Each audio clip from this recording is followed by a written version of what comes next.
विराज तुम सीमा, अरे मनवाओगी का? तुमको अंदाजा भी है कि कितना मुश्किल से पुलिस से और घर वालों से छुप छुपाते यहाँ आए हम, भागते भागते। तुम ठीक हो? अबे ठीक कैसे होंगे बे? तुमको तो पता ही है कि अभी सभी घर वालों को समझ में आ गया, पता चल गया कि हम ही नकली आयुष्मान हैं। ससुरा यहाँ पर बदला लेने आए थे, पर यहाँ तो खुद ही जान के लाले पड़ गए हमरे। पीटी उषा और मिल्खा सिंह के जैसे भागे जा रहे हैं बस। ससुरा पूरा प्लान फेल हो गया हमरा। विराज प्लान फेल हो गया तो क्या हुआ? हम दोनों तो साथ है ना।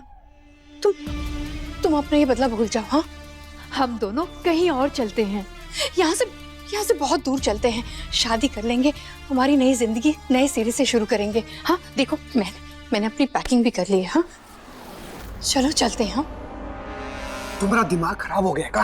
दिमाग में तुम्हारे गोबर भर रखा है का? ये क्या कर रही हो? कहीं नहीं जाओगी तुम, समझी तुम? विराज क्या करके रहे हो? छोड़ो इसे। रोको विराज, संभालो अपने कहीं आप को। नहीं जाओगी तुम। विराज, तुम्हारा राज सबके सामने आ ही गया तो फिर प्रॉब्लम क्या है? प्रॉब्लम ये है, हमारा बदला पूरा नहीं हुआ है अभी तक, और इस परिवार ने हमारे साथ जो कुछ भी किया है ना, उसको इतनी आसानी से तो नहीं भूलने वाले हम। इसलिए अब तुमको हमारा सिर्फ दायां हाथ नहीं, हमारा आंख कान नाक सब बन के यहाँ रहना पड़ेगा तुमको। इसी घर में ईशान से शादी करोगी तुम, और हमारा बदला पूरा करोगी तुम, समझी? नहीं, मैं ऐसा कुछ भी नहीं करूंगी।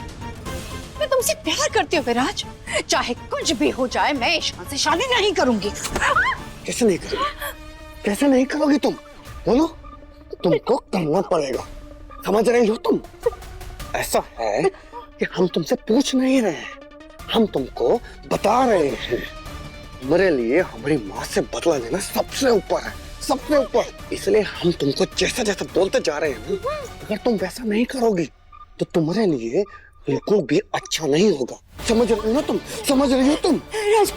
तो बोलो, अब बताओ कि जैसा हम तुमको कह रहे हैं करने को, वैसा तुम करोगी कि नहीं? वो करोगी कि नहीं तुम? बोलो।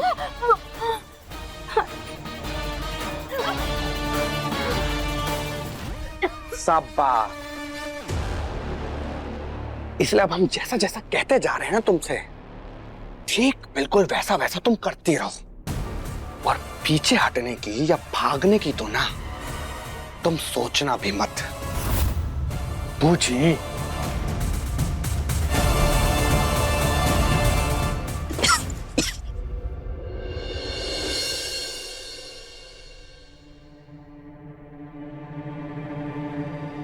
अभी कहाँ चले गए? कहना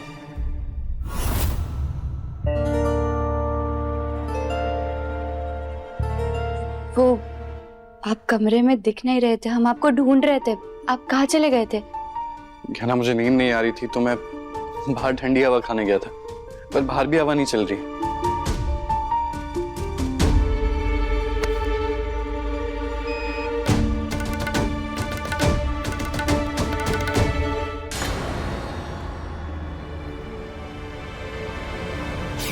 कहना, ये एसी क्यों ऑन रखा है तुमने? मुझे एसी की हवा बिल्कुल पसंद नहीं है, बंद करो इसे। अरे डॉक्टर बाबू, इतनी गर्मी हो रही थी, हमने तो आप ही के लिए ऑन किया इसे, ना हमें भी आदत नहीं है इस सब की। अरे कहना, मुझे भी तुम्हारी तरह एसी में खड़े होना सोना बिल्कुल पसंद नहीं है, मेरे लिए ना फैन ही काफी है, बंद नहीं दिया करो इसे। ठीक है डॉक्टर बाबू, हम अगली बार से याद रखेंगे। ठीक है। ये आप क्या कर रहे हैं? खुद तो एसी की हवा बिल्कुल भी पसंद नहीं थी, फिर आप इसमें खड़े कैसे हो सकते हैं अभी? वो कहना, मैं इतने समय तक उस कैद में और घुटन में था ना कि वहां ठंडी हवा तो छोड़ो, हवा भी नसीब नहीं होती थी। तरस गया था मैं हवा के लिए, इसलिए अभी एसी की नकली हवा भी अच्छी लगने लगी है मुझे।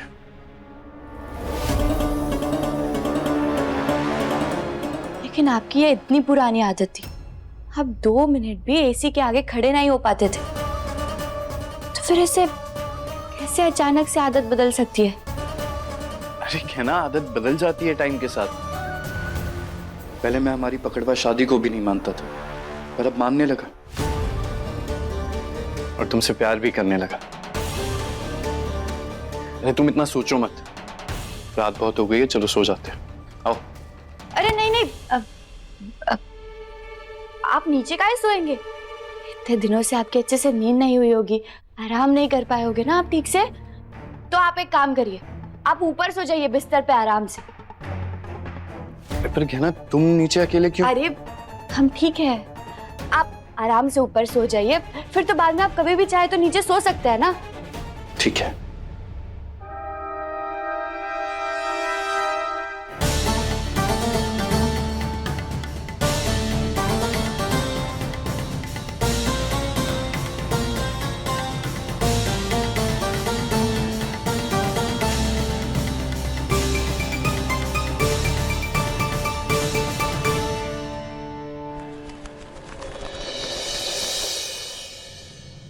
अरे सुनो सुनो सुनो, कहाँ हो सब लोग? अरे ईशान की शादी की तैयारी शुरू कर दो। अरे अगले हफ्ते ही ना वो जो जोड़े वाला दिन होता ना, वैलेंटाइन डे, ऐसा कुछ। Mummy Valentine? हाँ हाँ वही, उसी दिन को मुहूर्त निकाला ईशा और ईशान की सगाई का। बहुत बहुत बधाइयाँ। Thank you. चल अब घोड़ी चढ़ने के लिए तैयार हो जाओ, मैं बहुत खुश हूँ कि मेरे छोटे भाई की शादी हो रही है। Thank you. मैं ईशान से शादी नहीं करना चाहती, पर विराज ने मुझे फंसा दिया है। अब मैं करूं तो क्या करूं? जेठानी जी, आज दीदी के साथ नाश्ते पर बैठकर सारी बातें तय कर लेते हैं कि रोके पर क्या करना है, मंगनी पर क्या करना है और कैसे करना है और कितना लेना है। मम्मी आयुष्मान,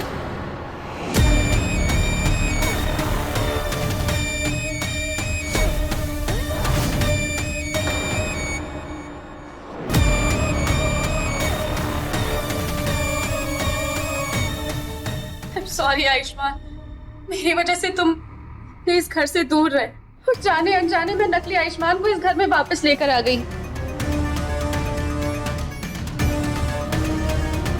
सब कुछ मेरी गलती है, मैं जीने के लायक नहीं हूँ, मुझे मर जाना चाहिए और यही मेरी सजा भी है और पश्चाताप भी, इसलिए मैं मरने जा रही हूँ।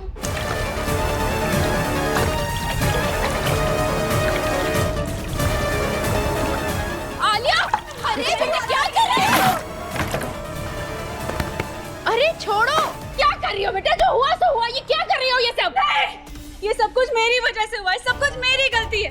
मैंने जो किया है ना, उसके बाद मैं खुद से, आयुष्मान से और आप सबसे नजरें भी नहीं मिला पाऊंगी। नहीं, मैं मरना चाहती हूँ, मैं मरूंगी। अरे आलिया बेटा रुक, तू यहाँ मरेगी तो यहाँ पे बवाल हो जाएगा और ईशान की शादी नहीं हो पाएगी, शादी टल जाएगी तो तुम यहाँ नहीं मर सकती ना। दिमाग खराब हो गया है तुम्हारा, ये क्या कर रही हो तुम? आयुष्मान नहीं, जो कुछ भी हुआ है मेरी वजह से हुआ है और मेरी वजह से तुम्हें कितना कुछ सहन करना पड़ा है। मैं मरना चाहती हूँ। तुम मरना चाहती हो ना? रुको।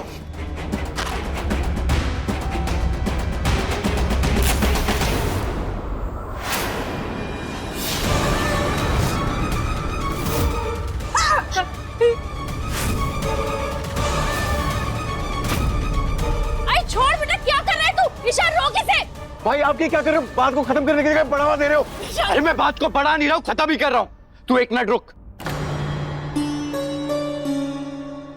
तुम्हें क्या लगता है तुम यहाँ आकर ये सब ड्रामा करोगी, कहोगी कि तुमसे गलती हो गई और मैं तुम्हें माफ कर दूंगा? तुम मरना चाहती हो तो मर जाओ, मैं रोकूंगा नहीं तुम्हें। चाहो तो तुम्हारी मदद कर देता हूँ। तो क्या करूं मैं आयुष्मान? अगर तुम मुझे माफ नहीं करोगे तो मैं तड़पती रहूंगी। जो कुछ भी हुआ है मेरी वजह से हुआ है और जाने अनजाने मुझे पता नहीं चला, जिस इंसान को मैं इस घर में लेकर आई हूँ वो तुम नहीं बल्कि तुम्हारा कोई बहरूपिया है।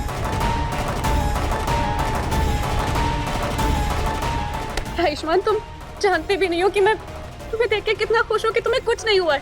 जाने अनजाने मुझसे बहुत बड़ी गलती हो गई है। गलती नहीं थी, बल्कि तुम्हारी एक और चाल थी।